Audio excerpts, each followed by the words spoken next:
The sound of snapping plastic echoed louder than the quiet street. In that moment, he had no idea a simple cable would expose a shocking crime. Ethan returned home early that afternoon, expecting a calm surprise. Instead, his laptop showed no signal, his phone struggled, and the house felt cut off from the world. He stepped outside and noticed the thin black internet line hanging loose near the fence. It wasn't weather damage. It was cleanly cut. As he followed it with his eyes, he saw her standing across the yard. The HOA president. Arms crossed. Watching. She had warned him before about unauthorized work and community rules. Ethan had ignored her emails, assuming they were empty threats. Now the silence inside his home felt intentional. What bothered him most was the calm on her face, like she believed she had every right. Ethan didn't shout. He didn't argue. He took photos, noted the time, and calmly reconnected what he could. But deep down, a question burned. How far had she really gone this time? And did she truly know what line she had crossed? The answer would soon turn the entire neighborhood upside down, and nothing would feel safe again after what came next.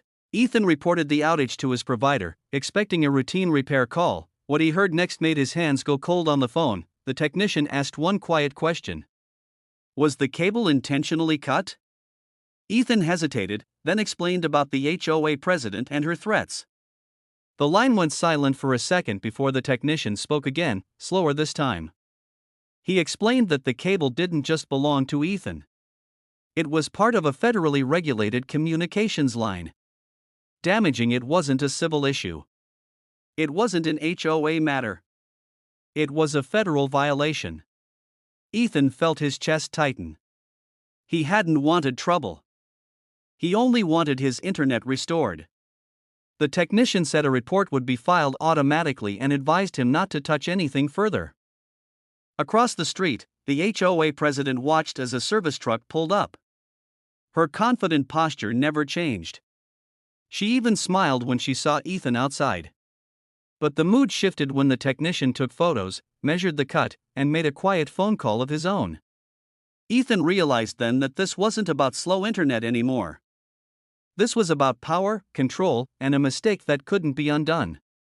And the person who made it had no idea how serious it was. The next morning, the neighborhood woke to unfamiliar vehicles. Quiet streets don't like attention, and this one was about to explode. Two unmarked cars stopped near the damaged line.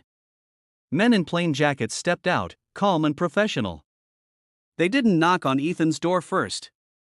They walked straight to the HOA president's house. Curtains shifted.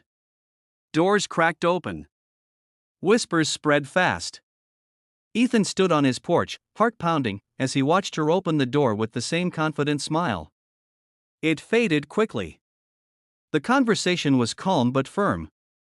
Papers were shown. Questions were asked. Her voice rose, then fell. She pointed toward Ethan's house, gesturing sharply, as if authority could undo reality.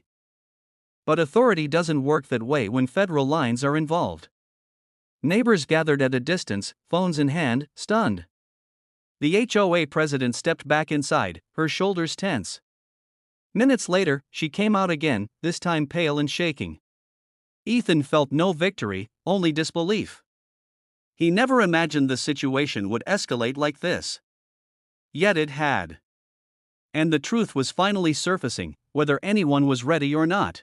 By noon, the story had spread faster than any HOA newsletter ever could. The woman who enforced rules now stood accused of breaking a major one. Inside her home, officers explained the consequences in calm, measured tones. Cutting a regulated communications line wasn't discipline. It wasn't policy enforcement. It was interference. She insisted she believed the cable was private, unauthorized, and dangerous. Her words sounded weaker each time she repeated them. The evidence didn't agree. The service provider confirmed permits, records, and ownership. Every excuse collapsed under simple facts. Outside, neighbors replayed years of warnings, fines, and threats in their minds.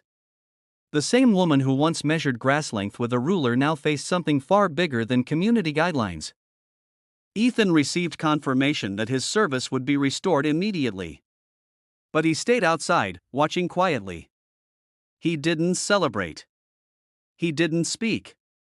He simply observed as power shifted hands. The HOA president signed documents with trembling fingers. Her voice cracked when she realized this wasn't going away with a meeting or an apology. And for the first time, the neighborhood saw her not as an enforcer, but as someone who had gone too far. That evening, an emergency HOA meeting was announced. Attendance was higher than it had been in years, and the tension was thick. Residents filled the room, whispering, waiting, watching the president sit silently at the front. When the floor opened for discussion, no one spoke at first.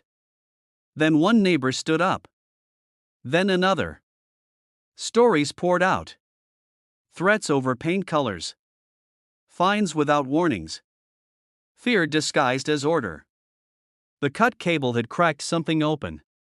Documents were presented. Legal notices read aloud. The board members exchanged nervous glances. Finally, a motion was made. Temporary removal. Investigation. Cooperation with authorities. The vote passed quickly. Too quickly. The woman who once controlled every decision lowered her head. She didn't argue this time. Ethan sat in the back, unseen, unheard, but fully aware of what his silence had allowed. This wasn't revenge. It was consequence. And the community felt it collectively. The meeting ended without applause, only a heavy understanding that rules exist for everyone, especially those who enforce them. Days later, the street felt different, quieter. Lighter. Like pressure had finally been released, Ethan's internet was fully restored, faster than ever. A formal apology arrived from the service provider, followed by confirmation that the federal case was ongoing. The HOA president resigned before any final ruling. Her name was removed from emails, signs, and authority lists. Neighbors began talking again, openly, honestly. Small changes appeared. Friendlier notes. Fair warnings. Transparency. Ethan realized how close he had come to backing down, to accepting silence as normal. One cut cable had revealed years of unchecked power. And while the legal process would continue quietly, the emotional shift was already complete. The community had learned something important.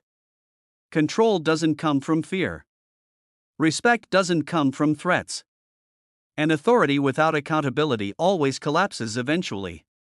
Ethan looked at the repaired line one last time and smiled, not because he won, but because balance had been restored. The case concluded months later with fines and permanent restrictions, but the real ending had already happened long before the paperwork finished. The neighborhood moved forward, calmer and more connected than before.